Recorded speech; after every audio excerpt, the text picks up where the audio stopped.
हे देवी, माघ महात्म्य के 24वें अध्याय का पठन मैं शुरू कर रहा हूँ। ब्राह्मण वेद निधि ने महर्षि लोमेश से कहा, प्रभु आप कृपा करके मुझे उस पिशाच की कथा सुनाइए जिससे महात्मा देवदत्त की कृपा से मुक्ति प्राप्त होकर सदगति प्राप्त हुई थी। ब्राह्मण वेद निधि की प्रार्थना पर महर्षि लोमेश ने उन्हें निम्नलिखित कथा सुनाई। प्राचीन काल में द्रविड़ देश में चित्ररथ नाम का राजा राज्य करता था। वह संपूर्ण शास्त्रों का ज्ञाता, विद्वान तथा शूरवीर था, परंतु साथ ही अति विषयी एवं कामाचारी भी था। वह सदैव ही स्त्रियों में आसक्त रहकर वासना में लिप्त रहा करता था। उसे संपूर्ण शास्त्रों का ज्ञान था, तथापि उसके हृदय में धर्म और ईश्वर के प्रति कोई आस्था नहीं थी। वह नास्तिकों के समान प्रश्न करता था कि भगवान कौन है, कहाँ रहते हैं, किसने उन्हें देखा है। इस प्रकार के निरर्थक प्रश्न करते हुए वह सदैव ही पापाचार में लिप्त रहा करता था। राजा चित्ररथ का अधर्मी एवं नास्तिक जीवन जितने तक ही सीमित नहीं था, बल्कि वह भगवान का भजन पूजन करने वाले धर्मात्मा आस्तिक जनों को भगवत पूजा के अपराध में कठोर दंड भी दे दिया करता था। पापायुक्त और दुराचारी जीवन व्यतीत करते हुए आयु पूरी होने के पश्चात एक दिन राजा की मृत्यु हो गई। मृत्यु के पश्चात राजा चित्ररथ की मृतात्मा को यमदूतों ने घोर कष्ट तथा अनेकों यातनाएं दी। यमलोक में राजा चित्ररथ की जो दुर्दशा यमदूतों द्वारा की गई, अब मैं उसका वृत्तांत तुम्हें बताता हूँ। चित्ररथ को उसके कर्म भोगानुसार सभी भयानक यातनादायी नरकों में क्रमानुसार पहुँचाया गया। राजा को सर्वप्रथम तामसीय नामक नरक में डाला गया, फिर उसे अंधता तामसीय नरक में डाला गया। इसके बाद उसे उग्र रौरव नरक तथा महानरक में डाला गया। महानरक के पश्चात उसे तापन, संप्रतापन तथा प्रतापन नाम के यंत्रणादायी नरकों में डाला गया।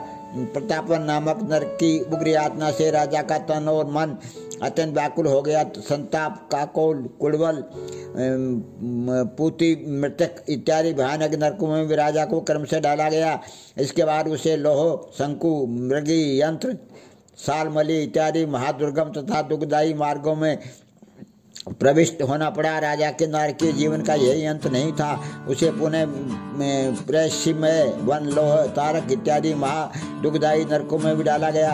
देवादिदेव भगवान विष्णु से द्रोह रखने के कारण राजा चित्ररथ को 21 युग पर्यंत जो महा भयानक घोर नरक यातनाएं भोगनी पड़ी, उनकी वाणी द्वारा वर्णन संभव नहीं है।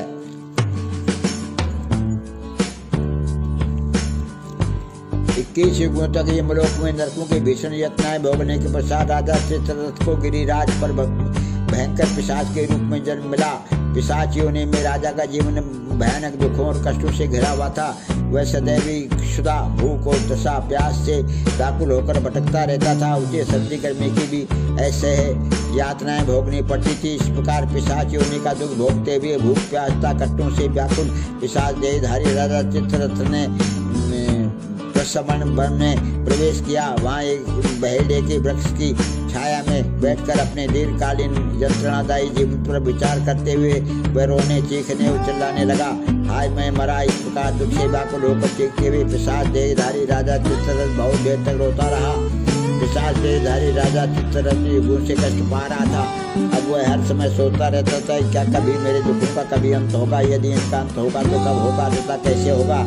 पापों दुखों बताए सैन्य कष्टों में डूबे मुझ पातकी की रक्षा कौन करेगा? कौन इस दुखदायी और हृदय विदारक जीवन से छुटकारा प्राप्त कराएगा? पिशाच रूप में राजा चित्ररथ दिन रात यही सोचता और रोता रहता था। बोलो माघ महात्म्य के 24वें अध्याय की जय। हे देवी, मैंने माघ महात्म्य के 24वें अध्याय का पठन तुम्हारे सामने किया, इसको ग्रहण करना।